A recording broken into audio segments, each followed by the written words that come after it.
एक बार हनुमान जी अपना रूप बदलकर एक बूढ़े वानर के रूप में अपनी पूंछ को और लंबी पूंछ करके रास्ते में सो गए। थोड़ी देर के बाद वहां पांडव पुत्र भीम आए। वहां उन्होंने देखा कि एक बूढ़ा कमजोर सा वानर लेटा हुआ है। उसकी लंबी पूंछ ने पूरा रास्ता रोक रखा था। भीम ने गरज कर कहा, ओ वानर, उठ यहाँ से। ये कोई तरीका है रास्ते में सोने का? हट यहाँ से, मुझे बहुत देर हो रही है। मैं पांडव पुत्र भीम हूँ। तभी बूढ़े बने हनुमान जी ने धीरे से आंखें खोली और कहा, मुझे क्षमा करना हे वीर पुरुष, अब मुझ में उठने की शक्ति नहीं है। दया करके तुम ही मेरी पूंछ हटाकर आगे चले जाओ।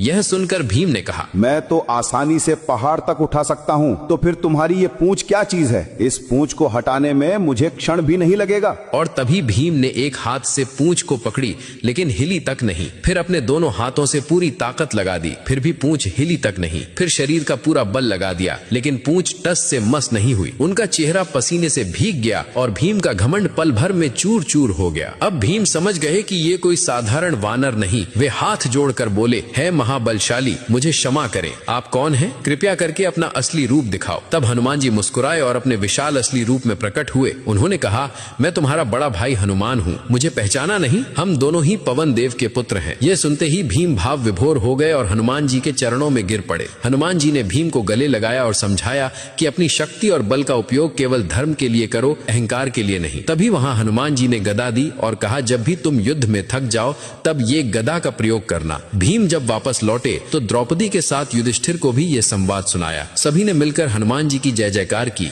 हनुमान जी को अपने दिल से मानने वाले भक्त कमेंट में जय बजरंगबली अवश्य लिखें।